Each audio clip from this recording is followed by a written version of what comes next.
What did everybody get for holidays? Well, actually, let me show you one of the 10 books I asked for. Song of Achilles! Yay! I think I'm going to wait until we're done with the Iliad to read it, though. Yeah. Don't want to get spoilers. No. Yeah, no spoilers. Yeah, there haven't been any of those in this podcast so far. Especially not all the chapter titles that explain exactly what the chapter is going to be. What are you talking about? Oh, yeah. Oh, no. I wonder what's going to happen in this chapter. I don't know. The last book was called Achilles Fights the River. I can recap what I remember. Okay, so what I remember, Achilles is fighting people in the river. They're trying to flee, and he is no, I will slay you all. And then specifically this one dude is you killed my brother, please don't kill me. And Achilles is sorry, not sorry, you're going down in the river. And then the river is personified and is stop killing people in my body of water because it's not cool, Achilles. And he's okay. And so he's walking away, and then the river says, I don't know, something shady. And then Achilles is what did you say? And then they fight, and then the river chases him across the whole battlefield, jumps up out of the riverbed, I guess. And then the gods get involved because they're this is not how Achilles dies, and we want Achilles to go the way that we know is planned. So hey, river, you got to stop this. And then the river's no, but then the river's okay, I guess. And yeah, that's most of what I remember. Yeah.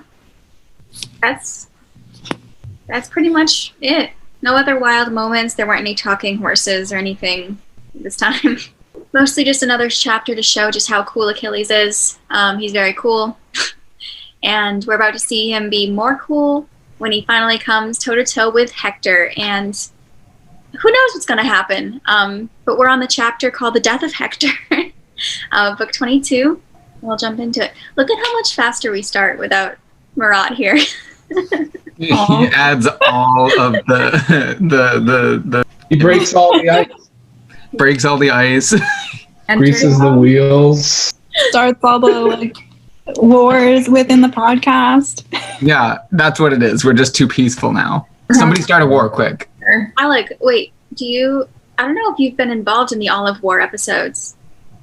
I've been, raw olives are absolutely disgusting. Okay. I don't even like brined olives. I mean, Really?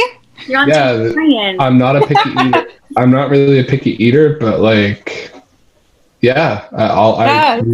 one thing I detest is olives. Sorry, guys. Alec, yes, we are on the same page. We are arm in arm in this war. Wait, seriously? Yeah, I hate Finally, they're so stupid. They taste I don't know. They taste like a sad pickle, if an old lady if a pickle was a good food, an olive was an old lady version of the pickle. Wow. Olive shade. I feel so vindicated. Darian, I really didn't think you were gonna have allies. Yeah, no one did, but I didn't know. We were just waiting for Alec to chime in. I had to drop that bomb. I mean, Wow. It's hurtful. Drop that olive like it's brined. What? But here's the thing. In ancient Rome, they were these tree berries are nasty. What are we going to do with them? They squished them, realized that they made oil, and used that oil to power machinery and grease gears and feed themselves throughout the winter when they had no other food available. And then they also made wine out of gross rotting grapes and also made bread out of wheat. And we're let's take all these raw materials that are horrible and bad and turn them into something that powers an empire throughout all of Europe. And it's actually really cool. And then there's also parallels from like the Roman Empire, and the Catholic Church is rise in power because wine, bread, and oil are 3 major symbols of the Catholic Church. Huh. And so they were like, these are the things that give us life. And so they like, it's like parallel evolution in their symbolism. So olives are actually really cool, even if you don't like it. Just to clarify, I do like olive oil. And I think, obviously there are a lot of cool things you can do with olives, just like olives themselves. Like build an empire. No. Or make pizza and call it a table. Though I would say, like, you'd have to think olives are pretty gross to find other uses for them. So maybe the Roman Empire is on your side of the olive war. The entire Roman Empire is just like, olives suck. We are really moving up on our side of not liking olives. Me, Alec, and the whole Roman Empire. I mean, without Marat here, I can really feel the tides turning. I didn't know you could even eat a raw olive or like buy a raw olive. See, that's how I came into this war as well. Yeah. I don't think you can buy a raw olive because they're nasty. Nobody wants them because they're gross. But like, now I need to know. Like, I don't want, like, I'm still going to hate olives, but I need to know. I think it's like the only people who eat raw olives are people who grow olives, and they're just like, it's there. What if you guys ate fresh olives and you liked them? I've eaten so many fresh olives. No, like off the tree, raw. Yeah. Brined. Like raw, unbrined. Oh, me, if I like that, it's going to be a weird twist, man. Yeah. That's the twist I wanted. Love nasty. Though we did used to have a crabapple tree in our yard, and I'd eat those, so maybe. Raw olives are way worse than crab apples. They're like astringent. They make your mouth like flip inside out. It's really sad. Yeah, and that's pretty terrible. It hurts my mouth for like a half hour, but I like them and I eat them, and it's like no. It's like eating hops. You can do that? Never tried that either. Oh, bad. Bad news. Noted. Oh man. Don't do it. I thought we've had enough requisite olive talk. All right, we can check that off the list. Yeah, that's our schedule. We got the recap, the olive discussion, and now we can begin. Marat's just in his apartment, like, I don't know what happened, but I feel good about it. I got a good vibe right now. I messaged him that there was some olive talk going on, so if that doesn't wake him up, nothing will. Yeah. True. Have you ever had like a really fresh olive oil that's like really bitter? That's making me sad, man. I just don't think I'm that thoughtful with my mouth. I don't put those good like, I don't think about what olive oils taste like what. But Sarah and I were actually talking about this because there's a difference between extra virgin olive oil and normal olive oil, and I have no idea the taste. I know they have like a different smoke point, but if you like tasted them beside each other, you probably could. Like there's this store in shot glasses, like yeah, no, really. There's like a store in Burlington, Vermont that just makes olive oil and vinegar. And you go in there and you like get these little tiny plastic cups and you like eat them with bread. And it's like honestly kind of good because there's like flavors like truffle, olive oil, and garlic, and the vinegars are like raspberry vinegar. See, that sounds great to me. I love a sampler. Oh yeah. Samplers are the best thing ever. Like if you're just going down to Market Basket and getting like a bottle of Filippo Berrio olive oil, like it's not really going to taste different, extra virgin or regular, because half of it is fake anyway. Fake olives. It's another side of the war. That's not something I know anything about. oils. It's such a deep rabbit hole. There's a lot of espionage and intrigue in the world of olive oil. Espionage? Wait, are you being sincere? Mostly mafia related. Are you kidding me? No. There's actually olive oil wars? This isn't just us bullshitting? They're very different than raw versus brined, but yeah, there's a lot of like counterfeit olive oil. Wow. Like it's just smuggled olives, or like it's not olive, it's just like soybean oil or something? Yeah, and then they put additives in it to make it taste more like olive oil or look cloudy. Wow. Or it's like regular olive oil, but they label it as extra virgin. There's also fake honey. Yeah, that I know about. So I feel like there's a lot of foods that are fake honey a lot more fake than we think. Mm-hmm. Which often is just like corn syrup with dye. Yeah. That's a huge bummer. So it's like, man, I'm learning a lot right now. Better watch out. All your food's fake. The only way to truly know it's real is just to pick the olive straight off the tree and pop it in your mouth. Yeah, I guess back full circle, right? I mean, then that's I guess that's a pro for people who eat olives. He can't win. He's not even here. Right? Like the blind side, one of our other friends is about to suffer a harsh defeat. Wow. What do you say he's about to get bride-decided? You gotta go. Bye. All right, so the death of Hector. We get a little bit more from the Trojans in this one. We get to hear from King Priam and his wife, Hecuba. We get to hear from Hector and his wife, Andromache. We get to hear from Achilles. We get to see them fight, finally. And we get to see the most powerful death scene and the most slapstick death scene in the Iliad. So, it's very Looney Tunes, and you'll see why. The death of Hector. That's unexpected. Yeah. Did not think that would be the descriptor, but here we go. It's like a piece. For a piece, it's very Looney Tunes, and then it's back to serious, very long monologues with your last dying breaths. So all through Troy, the men who had fled like panicked fawns were wiping off their sweat, drinking away their thirst, leaning along the city's massive ramparts now, while Achaean troops, sloping shields to shoulders, closed against the walls.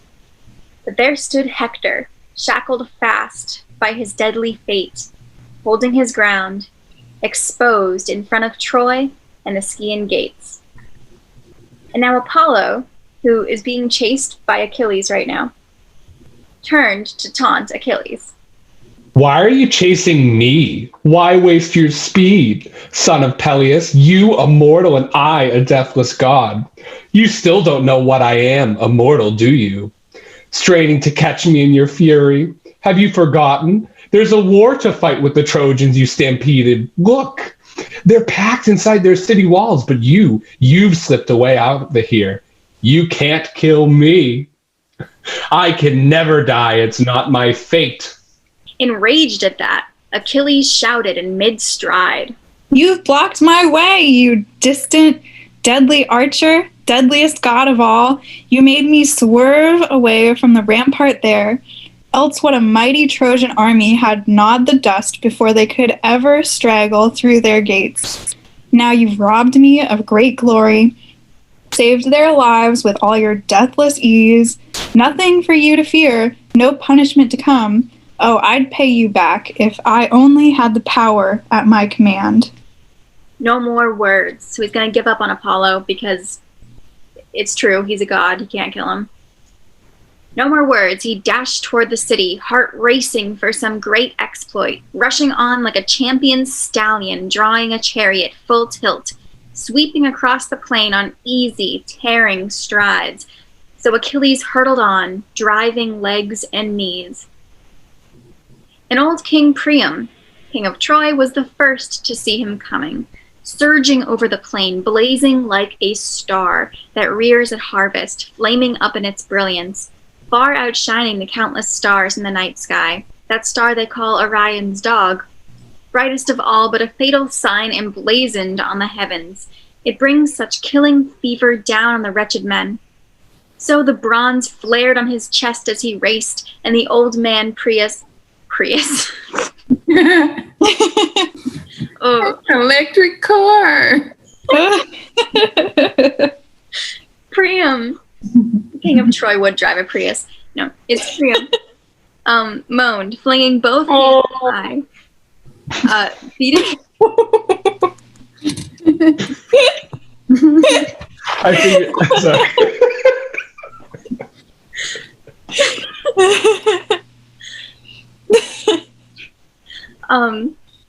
Flinging both hands high, beating his head and groaning deep as he called, begging his dear son, who stood before the gates, unshakable, furious to fight Achilles to the death.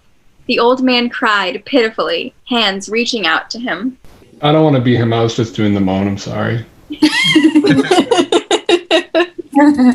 Oh, Hector, don't just stand there. Don't, dear child, waiting that man's attack, alone, cut off from friends.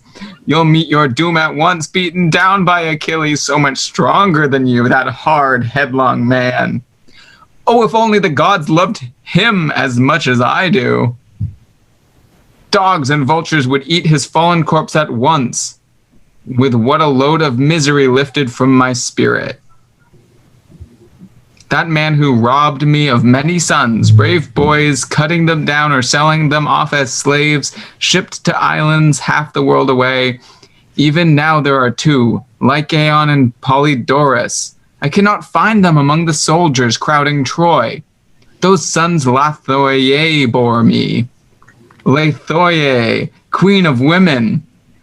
But if they are still alive in the enemy camp, then we'll ransom them back with bronze and gold. We have hoards inside the walls. The rich dowry old and famous Altes presented with his daughter.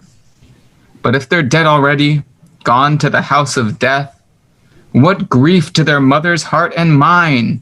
We gave them life. For the rest of Troy, though, just a moment's grief, unless you too are battered down by Achilles. Back, come back, inside the walls, my boy. Rescue the men of Troy and the Trojan women. Don't hand the great glory to Peleus' son, bereft of your own sweet life yourself. Pity me, too, still in my senses true, but a harrowed, broken man marked out by doom, past the threshold of old age. And Father Zeus will waste me with a hideous fate, and after I have lived to look on so much horror. My sons laid low, my daughters dragged away, and the treasure chambers looted, helpless babies hurled to the earth in the red barbarity of war. My sons' wives hauled off by the Argives' bloody hands, and I last of all, the dogs before my doors will eat me raw. Once some enemy brings me down with his sharp bronze sword, or spits me with his spear, wrenching the life out of my body. Yes, the very dogs I bred in my own halls to share my table, guard my gates. Mad, rabid at heart, they'll lap their master's blood and loll before my doors. I'll pause you there for a second. So Priam is scared because he's going to die. If Hector goes down, basically the Trojans lose. And he will watch all of his 50 sons die, all of his 50 daughter-in-laws and all of his daughters get hauled off as slave women. And then eventually he will die, and he's afraid that he's going to be fed to his own dogs. The one who ends up killing Priam is Achilles' son, which is rough, but it does end up happening. I don't know if he gets eaten by his dogs. That may happen, though. Also, it's sad. Sorry. Yeah. No, it's okay. Also, it's sad because he was like, are my two sons alive? I can't find them, but they are dead. We know because they died in like the last 2 chapters. Yeah, that's exactly what I was going to bring up. We watched Achilles kill them one by one. So more dramatic irony, which is great. Lathoiae was their mother. She is one of Priam's several wives, and she's the one that gave that rich dowry that Altes presented that's mentioned a few lines down. Whatever. She is not the mother of Paris and Hector. That is Hecuba. We hear from Hecuba soon, I think in a page or 2. Okay. So go on, Priam. For a young man all looks fine and noble if he goes down in war, hacked to pieces under a slashing bronze blade. He lies there dead, but whatever death lays bare, all wounds are marks of glory. When an old man's killed and the dogs go at the gray head and the gray beard and mutilate the genitals, that is the cruelest sight in all our wretched lives.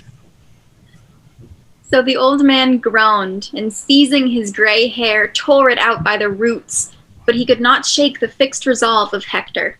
So unlike a lot of speeches that we've seen, Hector can actually hear this because he's underneath the gates, and Priam's on top of the gates in the ramparts, so he's kind of actually literally shouting this down to Hector, and Hector is not listening. But he can hear it. And Hector's mother, Hecuba, wailed now, standing beside Priam, weeping freely, loosing her robes with one hand, and holding out her bare breast with the other, her words pouring forth in a flight of grief and tears. Hector, my child, look, have some respect for this. Pity your mother, too, if I ever gave you the breast to soothe your troubles. Remember it now, dear boy. Beat back that savage man from safe inside the walls. Don't go forth, a champion pitted against him, merciless, brutal man. If he kills you now, how can I ever mourn you on your deathbed? Dear branch and bloom, dear child I brought to birth, neither I nor your wife, that warm, generous woman, now far beyond our reach, now by the Argive ships, the rushing dogs will tear you, bolt your flesh. She's inspiring him with her bare breast. Yeah. There's a lot to unpack there. Yeah.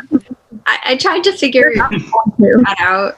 I think mostly it's just like, I'm your mother, I raised you, respect me, I did so much for you, now listen to me, blah. Yeah. But it's a lot. She just like whips out her boob in the middle of war, and yeah. I guess they're in crisis, so We need some family crazy classics and counseling. And counseling. I'm really down for that series of counseling through the classics. I feel like the classics need it most. Yeah, the classics are messed up. Yeah. All right. So they wept, the two of them crying out to their dear son, both pleading time and time again, but they could not shake the fixed resolve of Hector. No, he waited Achilles, coming on, gigantic in power. As a snake in the hills guarding his hole awaits a man, loaded with poison, deadly hatred seething inside him, glances flashing fire as he coils round his lair. So Hector, nursing his quenchless fury, gave no ground, leaning his burnished shield against a jutting wall. But harried still, Hector probed his own brave heart. no way out. If I slip inside the gate and walls, Polydamas will be first to heap disgrace on me. He was the one who urged me to lead our Trojans back to Ilium just last night, the disastrous night Achilles rose in arms like a god. But did I give way? Not at all. And how much better it would have been. Now my army's ruined thanks to my own reckless pride. I would die of shame to face the men of Troy and the Trojan women trailing their long robes. Someone less of a man than I will say, our Hector, stalking all his own strength, he destroyed his army. So they will mutter. So now, better by far for me to stand up to Achilles, kill him, come home alive, or die at his hands in glory out before the walls. But wait, what if I put down my studded shield and heavy helmet, prop my spear on the rampart, and go forth, just as I am, to meet Achilles, noble Prince Achilles?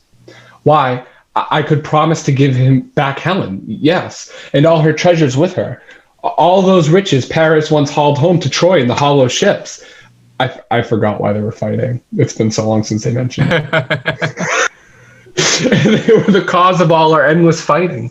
Yes, return it to the sons of Atreus now, to haul away and then at the same time divide the rest with all the Argives, all the city holds, and then I'd take an oath for the Trojan royal council that we will hide nothing. Share and share alike the hoards our handsome citadel stores within its depths, and why debate, my friend? Why thrash things out? I must not go and implore him. He'll show no mercy, no respect for me, my rights. He'll cut me down straight off, stripped of defenses like a woman once I have loosed the armor off my body. No way to parley with that man, not now. Not from behind some oak or rock to whisper, like a boy and a young girl, lovers' secrets. A boy and a girl might whisper to each other. Better to clash in battle now at once. See which fighter Zeus awards the glory. Right. So he mentions when he first starts talking that Polydamas will be the first to insult him. He gave a speech earlier to the Trojans saying, hey, we should just retreat now because if Achilles comes out, we're dead. And Hector was like, shut up, we've got this. Hector was wrong. If they'd listened to Polydamas, things would be better. So he's saying, I can't retreat now or Polydamas will insult me, so I better go die. And then for a brief interlude, he thinks, what if I go to Achilles to try to give him all these things, maybe he'll let me live. But we've seen Achilles.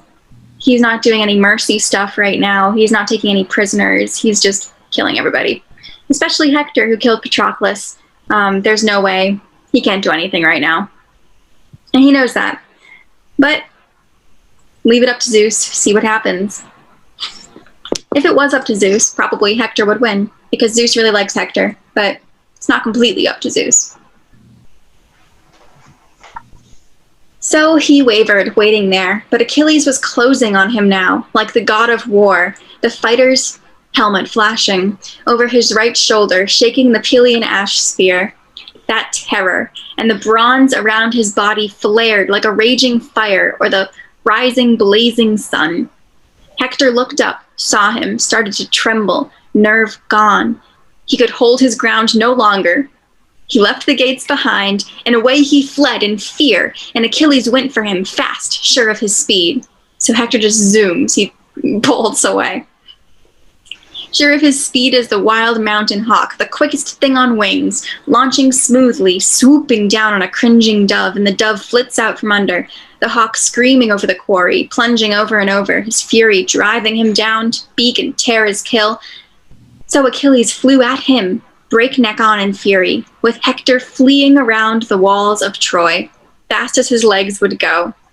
On and on they raced, passing the lookout point, passing the wild fig tree, tossed by the wind, always out from under the ramparts, down the wagon trail they careered until they reached the clear running springs where whirling Scamander, that river, rises up from its double wellspring bubbling strong.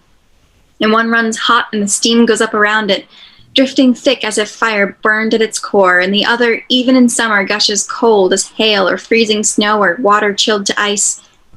And here, close to the springs, lie washing pools, scooped out in hollow rocks and broad and smooth, where the wives of Troy and all their lovely daughters would wash their glistening robes in the old days, the days of peace before the sons of Achaia came. Past these they raced, one escaping, one in pursuit, and the one who fled was great, but the one pursuing greater, even greater, their pace mounting in speed since both men strove, not for a sacrificial beast or ox-hide trophy, prizes runners fight for, no, they raced for the life of Hector, breaker of horses. Like powerful stallions sweeping round the post for trophies, galloping full stretch with some fine prize at stake, a tripod, say, or a woman offered up at a funeral games for some brave hero fallen. So the two of them whirled 3 times around the city of Priam. So Hector does 3 laps around the entire city, and Achilles just chases him around the entire city of Troy,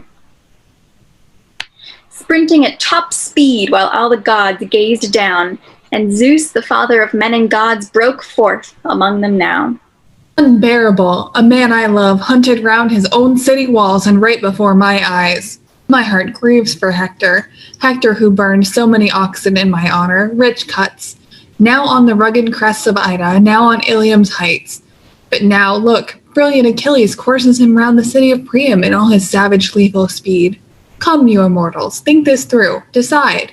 Either we pluck the man from death and save his life, or strike him down at last, here at Achilles' hands, for all his fighting heart. But immortal Athena, her gray eyes wide, protested strongly. Father, Lord of the lightning, King of the black cloud, what are you saying?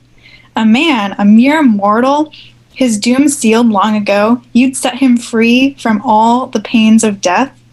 Do as you please, but none of the deathless gods will ever praise you. And Zeus, who marshals the thunderheads, backtracked. Courage, Athena, third born of the gods, dear child. Nothing I said was meant in earnest, trust me. I mean you all the goodwill in the world. Go. Do as your own impulse bids you. Hold back no more. I was being sarcastic. It was a joke. Can't you tell a joke when you say one, Athena? These are so sensitive.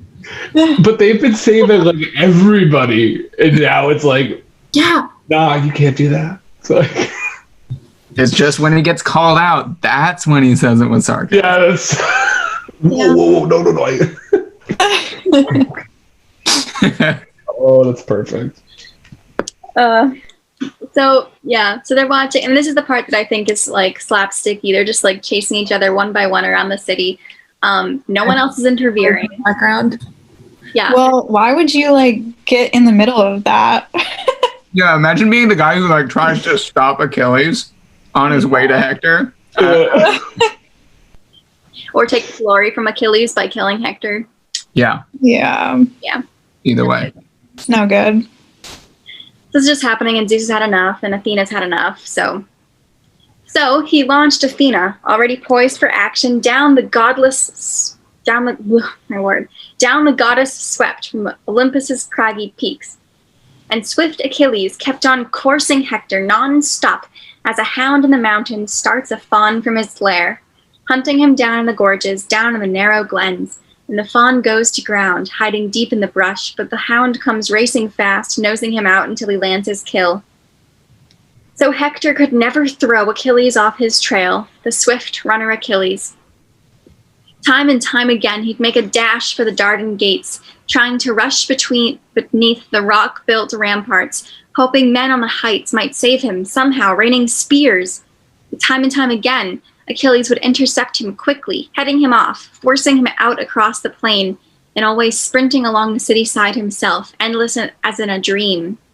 When men can't catch another, fleeing on ahead, and he can never escape nor his rival overtake him, so the one could never outrun the other, run the other down in his speed, nor the other spring away.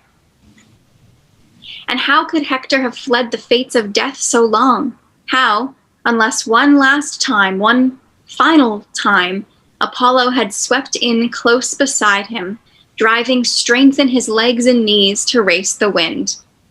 So again, it's Apollo saving Hector's butt, giving him the speed and the strength in his legs to outrun Achilles. And brilliant Achilles shook his head at the armies, never letting them hurl their sharp spears at Hector. Someone might snatch his glory. Achilles, come in second. He can't come in second. He's the best of the Greeks. This whole book happened because Agamemnon decided to say that he was second best. That didn't work. But once they reached the springs for the fourth time around the whole city, then Father Zeus held out his sacred golden scales. In them, he placed two fates of death that lays men low, one for Achilles, one for Hector, breaker of horses. And gripping the beam mid-haft, the father raised it high, and down went Hector's day of doom, dragging him down to the strong house of death. And god Apollo left him. Athena rushed to Achilles, her bright eyes gleaming, standing shoulder to shoulder, winging orders now. At last, our hopes run high, my brilliant Achilles. Father Zeus must love you. We'll sweep great glory back to Achaea's fleets, and we'll kill this Hector, mad as he is for battle. No way for him to escape us now, no longer. Not even if Phoebus, the distant deadly archer, goes through torments, pleading for Hector's life, groveling over and over before our storming father Zeus. But you hold your ground and catch your breath, while I run Hector down and persuade the man to fight you face to face. So Athena commanded, and he obeyed, rejoicing at heart. Achilles stopped, leaning against his ashen spear shaft barbed in bronze. So he just chills, leans against his spear.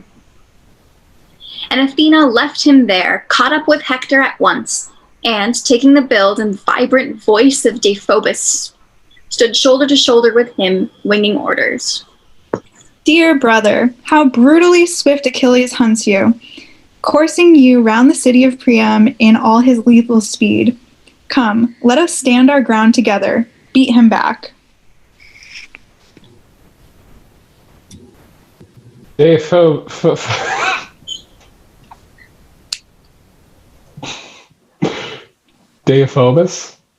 Hector, his helmet flashing, called out to her.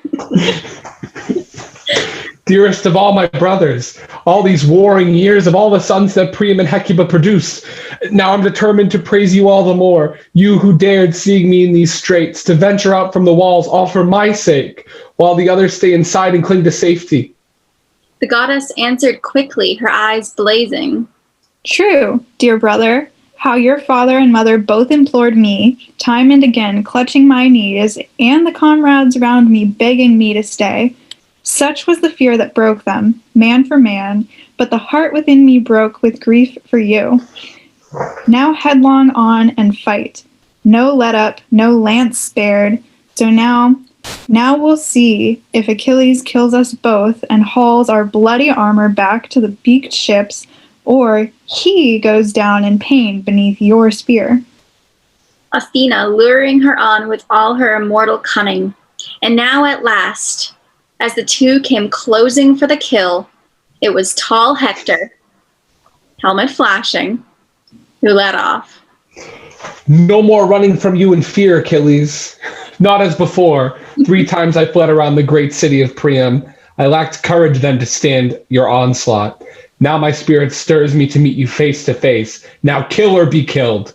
Come, we'll swear to the gods and the highest witnesses. The gods will oversee our binding pacts. I swear I will never mutilate you, merciless as you are, if Zeus allows me to last it out and tear your life away. But once I've stripped your glorious armor, Achilles, I will give your body back to your loyal comrades. Swear you'll do the same. This is typical practice. You give your bodies back to the other side. A swift, dark glance, and Achilles, the headstrong runner, answered, Hector, stop, you unforgivable, you. Don't talk to me of pacts. There are no binding oaths between men and lions. Wolves and lambs can enjoy no meeting of the minds. They are all bent on hating each other to the death. So with you and me, no love between us, no truce till one or the other falls and gluts with blood. Ares, who hacks at men behind his rawhide shield. Come, call up whatever courage you can muster, life or death. Now prove yourself a spearman, a daring man of war. No more escape for you. Athena will kill you with my spear in just a moment. Now you'll pay at a stroke for all my comrades' grief, all you killed in the fury of your spear. So surprising nobody, Achilles doesn't take Hector up on the deal. And with that, shaft poised, Achilles hurled, and his spear's long shadow flew. But seeing it coming, glorious Hector ducked away, crouching down, watching the bronze tip fly past and stab the earth. But Athena snatched it up and passed it back to Achilles. And Hector, the gallant captain, never saw her. He sounded a challenge to Peleus' princely son. You missed. Look, the great godlike Achilles. So you knew nothing at all from Zeus about my death. Wait, this is Hector, right? Mm-hmm. Okay. Zeus about my death. And yet how sure you were. All bluff, cunning with words. That's all you are. Trying to make me fear you, lose my nerve, forget my fighting strength. Well, you'll never plant your lance in my back as I flee you in fear.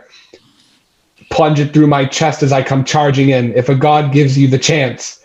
But now it's for you to dodge my brazen spear. I wish you'd bury it in your body to the hilt. How much lighter the war would be for the Trojans then, if you, their greatest scourge, were dead and gone. So I like the earlier line, you'll never plant your lance in my back, plunge it through my chest as I come charging in.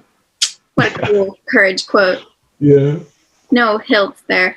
Shaft poised, he hurled, and his spear's long shadow flew, and it struck Achilles' shield. A dead center hit, but off and away it glanced, and Hector seethed, his hurtling spear, his whole arm's power poured in a wasted shot. He stood there, cast down. He had no spear in reserve. So Hector shouted out to Deiphobus, the person that Athena was pretending to be. Bearing his white shield with a ringing shout, he called for a heavy lance. But the man was nowhere near him, vanished. Yes, and Hector knew the truth in his heart, and the fighter cried aloud, My time has come. At last the gods have called me down to death. I thought he was at my side, the hero Deiphobus. He's safe inside the walls. Athena's tricked me blind. And now grim death is looming up beside me, no longer far away. No way to escape it now. This was their pleasure after all, sealed long ago. Zeus and the son of Zeus, the distant deadly archer. Though often before now they rushed to my defense, so now I meet my doom.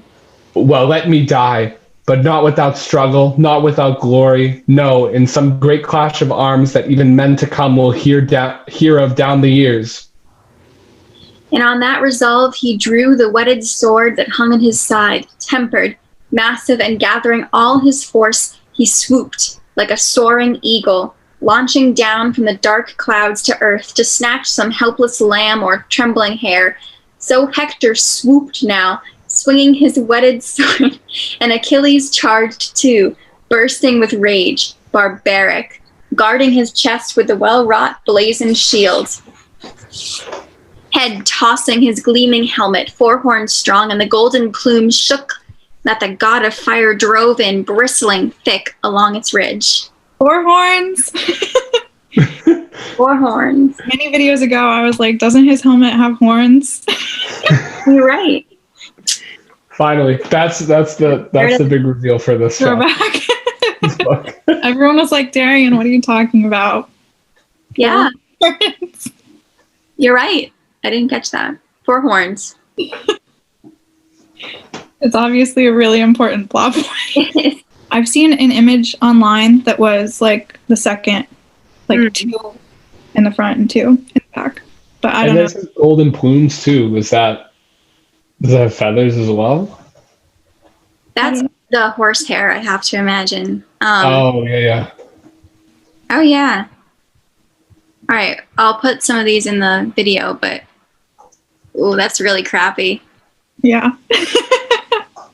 You see that? Oh, yes, I can see it. It's just like this one high schooler sketched it once. It's like half the pictures that are coming up. Here. It's like they didn't read, and the teacher was like, "Fine, just draw out the helmet." It comes up a lot.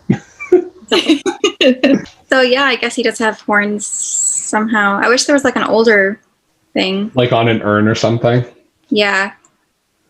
Because like this is a picture of Achilles, but it doesn't have that. None of this is very important. You know, I love a sidetrack. Along its ridge, bright as that star amid the stars in the night sky, star of the evening, brightest star that rides the heavens, so fire flared from the sharp point of the spear Achilles brandished high in his right hand. Pause there. The star they're talking about is actually a planet, Venus, which is also called star of the evening. Fun fact, they didn't know it was a planet. Ancient Greek. Stupid idiots. Achilles, he's fast and he slays, but But he could like headbutt you. Yeah, to know he can also just like ram you if you wanted to or something. But 2 people at once. Yeah. He's also shiny, just like the planet Venus. The fire flared from the sharp point of the spear Achilles brandished high in his right hand, bent on Hector's death, scanning his splendid body, where to pierce it best. The rest of his flesh seemed all encased in armor, burnished, brazen. Achilles's armor that Hector stripped from strong Patroclus when he killed him. So Achilles knows this armor better than anyone else, and he knows its strengths and he knows its weaknesses, which is actually how Hector ends up getting killed. If he never took Patroclus's armor, if he was just cool, he never would be wearing it, and then he never would have had this weakness that Achilles knows about, and he might not have killed him. Wait, so Hector's dressed like he's in Achilles' armor right now? Yeah. That's complicated. It is. It really did not go well for Hector from the start. It's almost like all the gods and fate were against him. Yeah. Almost. Something like Total aside, and is this purposefully sexual? All of the spear stuff? And like about him like surveying his perfect body. Where shall I pierce you, Hector? He says in the text. Yes. I don't know if they would have had that kind of symbology. The thing is, honestly, in literature, if it seems sexual, it usually is. So I would say probably it was on purpose. I could look into that more, but honestly, like, yeah. Freud would say that they're all related. And then bump a line of coke. Sublimation. Yeah. I mean, you could even go so far as to say that the reason why we have the phrase horny is because Pan... Because of the 4 horns on his helmet? that's suddenly got a lot more important to the story. He's horny. The spear's there. His perfect body. Pan and satyrs, who were sex gods, had horns. So he could be wearing a helmet of horns to symbolize that his lover, his sex partner, was dead, and now he's fighting because of that, with a spear, which is also a sex symbol. And I should have said it. Now, like, I see it sometimes, and I'm just like, yeah, but now it's going to be everywhere, because now that's all I can think about. no, it's everywhere all the time. I mean, that is literature. He realizes, I know this armor, I know that there's a weakness, and he's going to go after that. One spot lay exposed, where collarbones lift the neck bone off the shoulders, the open throat, where the end of life comes quickest. There, as Hector charged in fury, brilliant Achilles drove his spear, and the point went stabbing clean through the tender neck. But the heavy bronze weapon failed to slash the windpipe. Hector could still gasp out some words, some last reply. He crashed in the dust. Godlike Achilles gloried over him. So it kind of cuts like the artery, the blood doesn't cut the windpipe. So he is bleeding out. He's only got like a few minutes left, but he can still talk for a long time. He finally had to justify why he could talk. Everyone else is like, here are my dying words. I wrote them all down in 5 pages. Lots of this. So like the fact that Achilles runs faster, so that exposure wouldn't be there as much because he'd be running so fast that his shirt would close it faster than Hector can. Oh. So it wasn't so much of a weakness on his own armor. But when Hector wears it, it is a weakness. Lots of cool stuff happening. Anyway, so Achilles is glorying over Hector.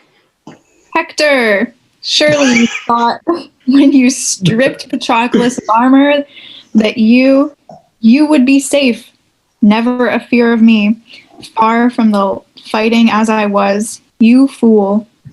Left behind there, down by the beaked ships, his great avenger waited, a greater man by far. That man was I, and I smashed your strength, and you, the dogs and birds will maul you, shame your corpse. Well, Achaeans, bury my friend, my dear friend, in glory. Struggling for breath, Hector, his helmet flashing. I beg you by your life, your parents, don't let the dogs devour me by the argive ships. Wait, take the princely ransom of bronze and gold, the gifts my father and noble mother will give you, but give my body to friends to carry home again, so Trojan men and Trojan women can do me honor with a fitting rites of fire once I am dead. Has ransom ever worked? No, not a single time in his entire They've been trying like since the beginning. Yeah, since book 1, ransom does not work. He's dying, he's desperate. He's desperate. Staring grimly, the proud runner Achilles answered. Beg no more, you fawning dog, begging me by your parents, by my...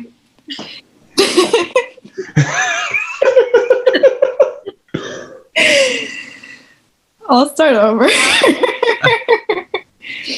Beg no more, you fawning dog, begging me by my parents.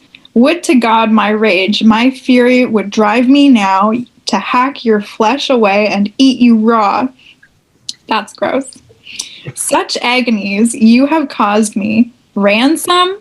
No man alive could keep the dog packs off you, not if they haul in 10, 20 times that ransom, and pile it here before me and promise fortunes more. No, not even if Dardan Priam should offer to weigh out your bulk in gold. Not even then will your noble mother lay you on your deathbed, mourn the son she bore. The dogs and birds will rend you, blood and bone. At the point of death, Hector, his helmet flashing. I know you well. I see my fate before me. Never a chance that I could win you over. Iron inside your chest, the heart of yours. But now beware, on my curse will draw God's wrath upon your head. That day when Paris and Lord Apollo, for all your fighting heart, destroy you at the Scaean gates. Go! Death cut him short. The end closed in around him. Flying free of his limbs, his soul went winging down to the house of death, wailing his fate, leaving his manhood far behind, his young and supple strength. But brilliant Achilles taunted Hector's body, dead as he was. Die, die, for my own death, I'll meet it freely. Whenever Zeus and the other deathless gods would like to bring it on. With that, he wrenched his bronze spear from the corpse, laid it aside, and ripped the bloody armor off the back. So he'd taken his armor back. And the other sons of Achaea, running up around him, crowded closer, all of them gazing, wonderstruck, at the build and marvelous lithe beauty of Hector. And not a man came forward who did not stab his body. Glancing toward a comrade, laughing, look here how much softer he is to handle now, this Hector, than when he gutted our ships with roaring fire.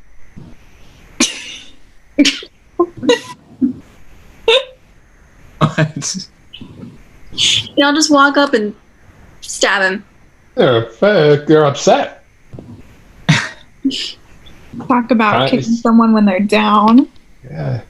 He caused them a lot of problems. He really did. It's true. Not saying he doesn't deserve it. It's just a lot. Yeah. I mean, I don't know. I'm kind of on the like more pacifist side of Oh, things. yeah. I'm like, I mean, no yeah, one deserves this, but also like he did a lot of fucked up shit here. So here's the point where you're supposed to be on Achilles' side going into this because Patroclus died. You know he loves Patroclus, and you're like, all right, revenge quest. I can get behind this. Starting now, when everyone starts stabbing Hector, you're going to find that you start feeling more bad for Hector and more against Achilles, if you weren't already. They're both monsters, but Achilles starts being more of a monster, and you start feeling more bad for Hector and his family. At this point, well, Hector's dead, but all Hector's family wants is for Hector to not be a ghost for the rest of eternity. So, yeah. Right. But it's also like, because I I mean, they fought over Patroclus's body, and Achilles was like trying to get him his burial and everything, and Hector was like a big part of that not happening. Right. So yeah, I mean, like, Hector isn't the best person on earth. Like, he's murdered plenty of people, including Patroclus, and that's fair, but we start sympathizing with him a bit more coming on soon. It's similar to the chapter 6 when we meet his family and his son and his lovely wife and all that. All right, so we've stabbed Hector, standing over him so they'd gloat and stab his body. But once he had stripped the corpse, the proud runner Achilles took his stand in the midst of all the Argive troops and urged them on with a flight of winging orders. Friends, lords of the Argives, oh my captains, now that the gods have let me kill this man who caused us agonies, loss on crushing loss, more than the rest of all their men combined. Come, let us ring their walls in armor. Test them, see what recourse the Trojans still may have in mind. Will they abandon the city heights with this man fallen, or brace for a last dying stand, though Hector's gone? But wait, what am I saying? Why this deep debate? Down by the ships a body lies unwept, unburied. Patroclus. I will never forget him, not as long as I'm still among the living, and my springing knees will lift and drive me on, though the dead forget their dead in the house of death. I will remember, even there, my dear companion. Now, come, you sons of Achaea, raise a song of triumph. Down to the ships we march and bear this corpse on high. We have won ourselves great glory. We have brought magnificent Hector down, that man the Trojans glorified in their city like a god. Right, so take a moment here to say that while they have been fighting for 9, almost 10 years straight, it's a bit unfair to say it like that. They take days off all the time, like 2 or 3 a week, to bury their dead and have funeral ceremonies. So like they agree to take time off together, and they like don't fight on Wednesday this week and to take it off. So the same is set to happen to Patroclus, and Achilles is like, we'll do that now. All of Troy is stuck inside their gates anyway, so we know they're not going to attack us. So they're going to take some days off of the war coming up soon, but that is an expected thing, and it's been happening pretty often all along. All right, and though the dead forget their dead in the house of death, I will remember even there, my dear companion. It was so important to him that he will remember him even after his memory is supposed to be wiped in the house of the dead. They were roommates. Tend mates.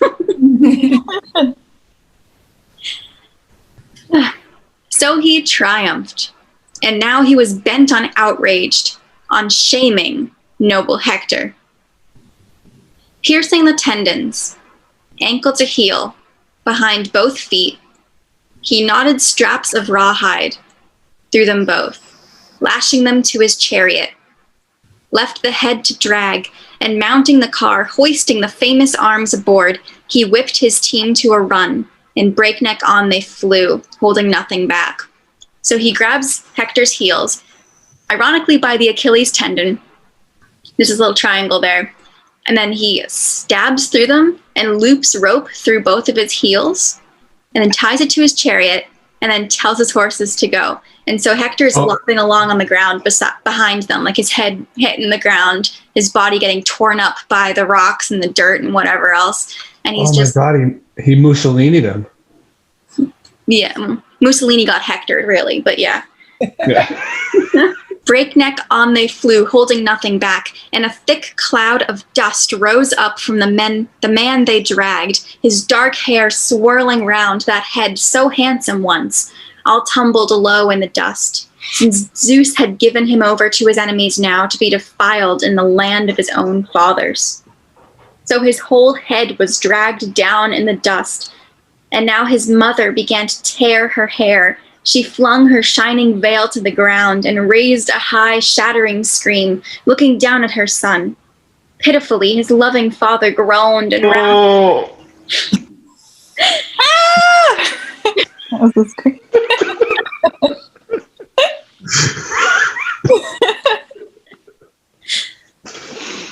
And round the king his people cried with grief. Oh no. And wailing seized the city, for all the world as if Troy were torched and smoldering down from the looming brows of the citadel to her roots. Priam's people could hardly hold the old man back, frantic, mad to go rushing out to the darting gates. He begged them all, groveling in the filth. Priam was crying out to them, calling each man by name. Let go, my friends. Much as you care for me, let me hurry out of the city, make my way, all on my own to Achaea's waiting ships. I must implore that terrible, violent man.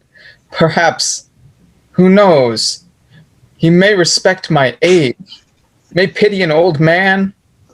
He has a father too, as old as I am.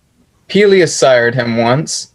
Peleus reared him to be the scourge of Troy, but most of all to me, he made my life a hell.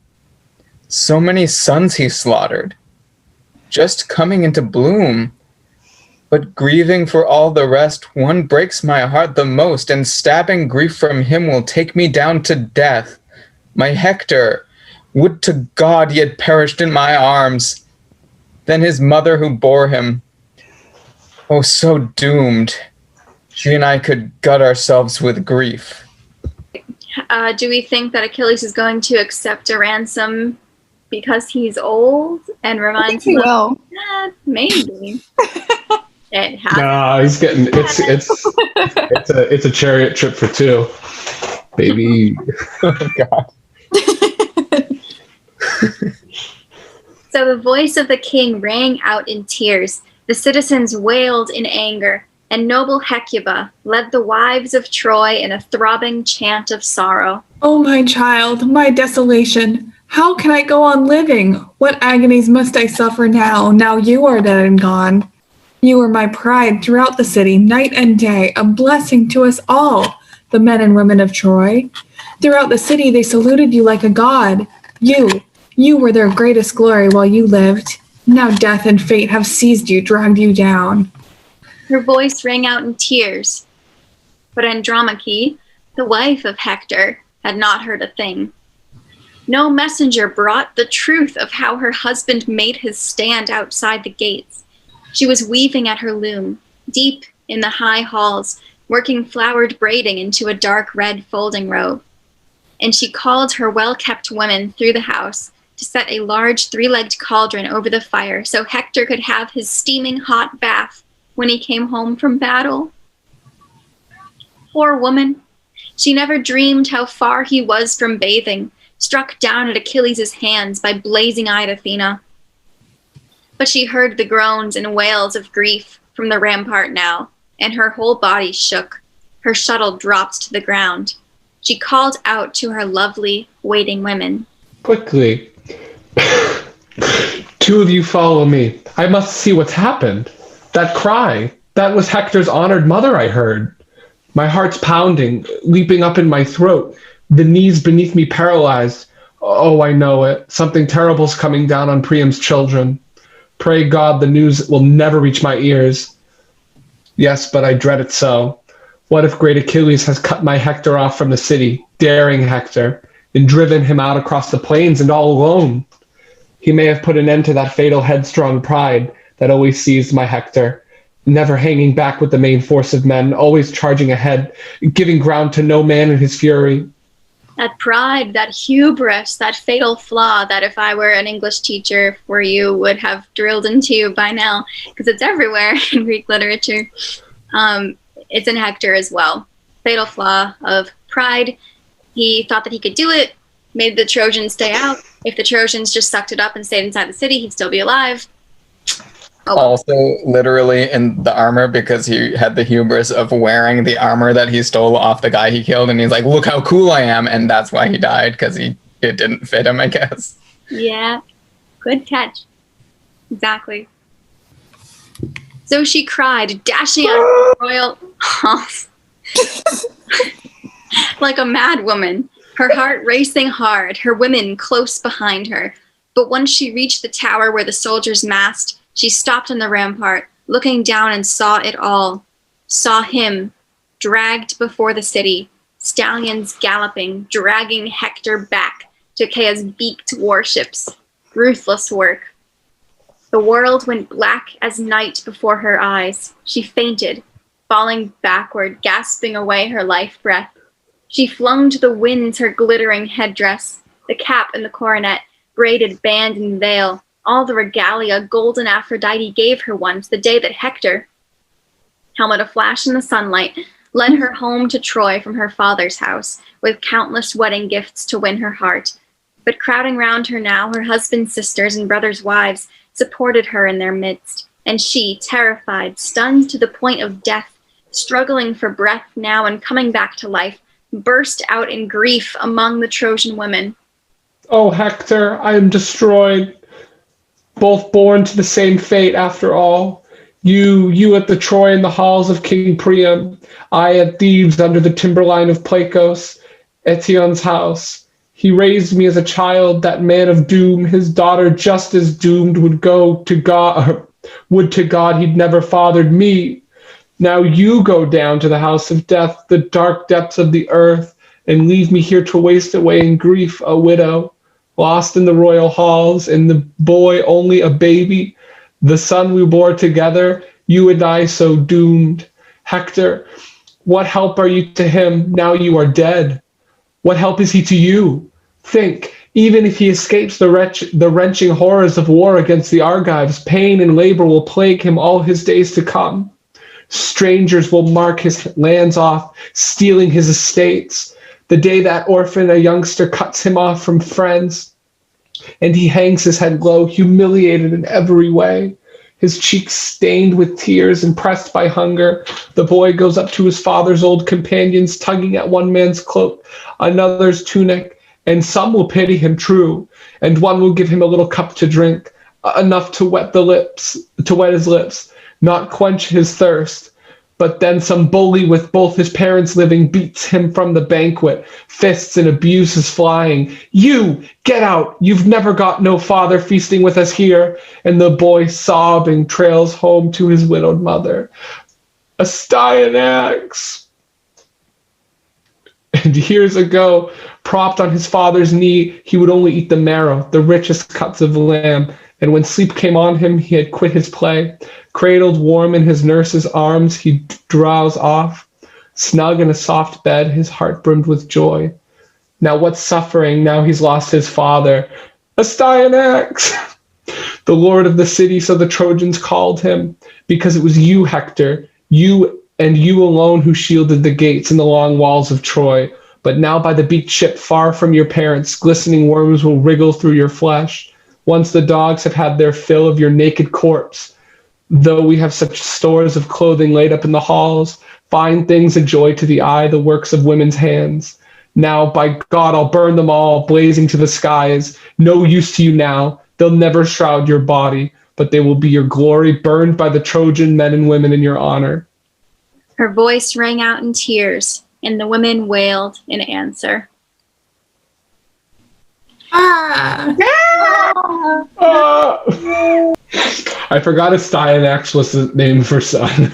It is really aggressive of a I had to load it. I was loading for a second. I was like, what am I saying? It is a rough time. I mean, not only is her husband dead, she knows that he was their best shot at surviving. So her city is going to get destroyed. She is going to get carted off as a slave wife and raped, and her son is probably going to get killed. And all of that hit her at once. Yeah. Yeah. And they foreshadowed that too, right? When they were talking at home. Yeah, she was already worried about it. And the next chapter is called Funeral Games for Patroclus. Yeah. Yay, games. Games. Oh, man. Games. So funerals in ancient Greece, we'll talk about this more next time too, were games. It was basically a mini Olympics. And they played games and then they won prizes. So we get a lengthy description of who wins what game and wins what prize. And I think there's some ghosts. Spooky. Halloween episode. Yeah, Halloween episode. for the new year. Yes. When the spirits are closest to the veil between Earth, etc.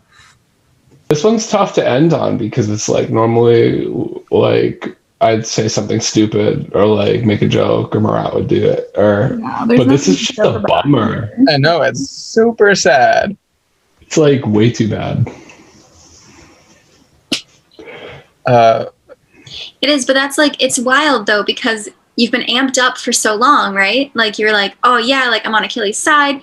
Like his boyfriend's dead. We're gonna kill him. We're gonna kill him. It's gonna be so nice. Like we've been watching him throw stuff into a river and then beating up the river, and then he finally does it, and it sucks. Yeah. It's like, this is not what I expected, but that's kind of how Achilles feels too. And he's gonna find out that no matter how he disrespects Hector's dead body, it doesn't fill the hole in his heart that he has for Patroclus. Yeah. Oh. Like maybe you should have just like cut your losses and taken a ransom like 5 chapters ago. Maybe Paris shouldn't have been such a jerk. And then it's so long you forget like who the real like I feel like I get so and that must be how sorry, there's a lot in my brain. Like you forget like I forget the why things were happening. It's not that I don't know, it's just that in the moment you totally lose track of why they're fighting. And like I think that's probably a point, right? Is that I mean, it's been going on for so long. Yeah. And in this chapter again, there was a moment where Hector was like, I can just like end this war maybe by like giving Helen back and then like no big deal, right? But Yeah. He doesn't even try it. Yeah. Too late. Achilles wouldn't probably go for that, but Yeah, I think that's the thing too. It's like there's too much going on now. It's not just about Helen anymore. It's like Achilles has got this vendetta going on, and like everyone's mad and roiled up about this or that, and it's like it's almost like laughable that this is all over Helen, who again, like as a woman, is not that important to the society. So it's just like it's like everyone's fighting over the best seat on the bus or something. But like we're already at the field trip, and that wasn't like that's not relevant anymore. That's what we're fighting over. that was a great metaphor. Yeah, I mean then you're dragging Billy behind the school bus because he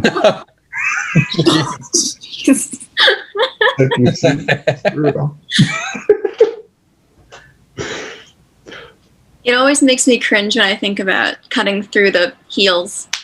Oh, yeah. That kind of made me think of like Jesus for a quick sec. Yeah. Oh, like a desecrated, but like, yeah. They nail him to the cross and like goes through his ankles. Yeah, it's like right through the ankles and the wrists. It's like the same cringe feeling. Yeah. But yeah, I definitely feel like, Alec, what you were saying also, I vibe with that, where it's like they kind of were not nice to the body afterwards. And it was like a haha, this is what you get for whatever. And then that's definitely like the point being that that's not a good look. Yeah. Yeah. It's like the revenge is really gross. Yeah. In common, like throughout history. I know I made a joke about Mussolini, but like this is how war and this stuff happens now and happened then. And I feel like the only exposure a lot of us get to that is the Bible. And so then to see it without like Hector coming back or like any of that, it feels super like, oof. Yeah. I know this is one moment that really feels real. And it's rough because we'll see it soon, but like Achilles kind of knows that he's going too far too, but it's almost like he can't stop himself. He's like, I just gotta keep going. And it's just, he's got all these emotions going on. He's so depressed and so caught up in grief and anger, and it's just like overwhelming him. He doesn't have any counselors to help him process all that. I wonder what series could help him work through his grief. Huh. I wonder. Coping mechanisms for Achilles. You know, these guys definitely couldn't keep it short either. Oh no. Yeah. Yeah, you can tell by their monologues. Yeah, no, they'd make bank for BetterHelp. Yeah. Honestly, even like normal therapy, because they'd be like, all right, your 45 minutes is well up. I haven't said a word to you. And you just ran around my office? 3 times. Helmet flashing. It's a like mediation for Hector and Achilles. Or mediation for Achilles and literally anybody. Yeah. Agamemnon, for sure. Yeah. Where would you even start? Like if Achilles walked into your office? At what point? You're like, sir, can you take off the helmet? Quite distracted. At this point, I'd be like, I'm hearing a lot of anger. Anger is often a secondary emotion to hurt or fear. What's going on here? Yeah. I feel like my boyfriend died, obviously. So it hurts. And then you'd be like, well then, yeah, kill them all. Like, Yeah, exactly. I often advise clients to kill people. yeah. And that's what makes Allison a great counselor. Yeah. If anyone has some murder tendencies. Yeah, if anybody tells me they're gonna murder, actually, no. If Achilles came into the office and was like, "I'm gonna murder Hector," I'd be like, "Okay, I'm legally obligated to report that to the authorities." Sorry. There, And then he'd One of very few cases where I'm required to break confidentiality is sorry. Then we've got the queen of anxiety and trauma here. Oh, it's a little anxious doggo. he's happy right now. She could not eat King Priam for sure. No, would not maim his genitals. Yeah, he was straight up like ready to talk about his dick.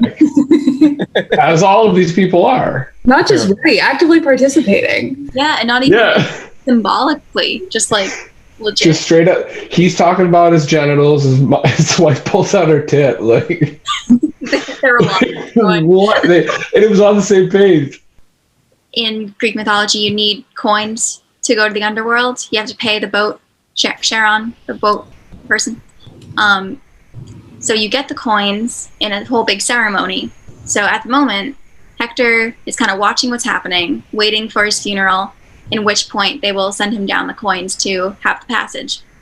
So those people who were killed are just like these ghosts down there waiting for their coins that will never come because the ceremony was not done correctly. So they're never going to be able to find peace in the afterlife. They're just kind of sitting there, wandering around, sad and lonely, coinless. So Hector is kind of chilling in that moment right now. So is Patroclus. Oh shit. I just realized, like, I don't know if this happens because I don't know what happens at the end of this book, but there could be like a ghost meetup and they're like, hey man, you killed me. He's like, don't worry, your boyfriend avenged you. Yeah. That is not the meet cute we expected. That's what I hope for though. well, and then they Hector and fall in love Patroclus. in the ghost love. Patroclus Hector. This is a weird fan fiction. That's a This is like, hi Hector, I forgive you. By the way, you have a gorgeous body, as all of the Oh Achaeans my have. gosh. Then like eventually when Hector's son kills Achilles, he like shows up and they're like together and he's like, well, I guess we're all just ghosts. There is this moment, and obviously we know Achilles eventually dies. He requests that his ashes be mixed with Patroclus's after he's burned so that they will be together forever in the afterlife. And so they easily find each other in the afterlife. And then in the Odyssey, we get to see them in the afterlife together, holding hands. They're just friends. The The best of childhood friends. They're like tight. when you die and you get your ashes mixed with your friends, And then you hold hands for the rest of eternity. Yeah, friends stuff. Very platonic. Oh my god, are those dinosaurs? I didn't know. I thought it was like winter branches for like the whole time. But they're dinosaurs? Who knows? They're very cool. I love that. Oh, that's so cool. Oh, they're so cute. Look at those. They're dead, just like Hector. The death of dinosaurs. And It's symbolic. It's the Iliad, but dinosaurs. Yeah. Wow. That's what we've always wanted. It's what the people need. Yo, a dinosaur in like Spartan gear though, like a raptor. That's pretty f***ing cool. Like the helmet, I horn. mean, like, yeah, their whole thing is already, like, Triceratops already have the 3 horns. Yeah. Just give him another one. They just need a metallic mini skirt, and then they're good to go. My family has all been singing Marat's Christmas carols. Good. Man. Yeah, popular topic. My aunt especially. Have yourself a chocolate coffee. Have yourself a little. That was the best part. Also, all the red snappers. So many red snappers.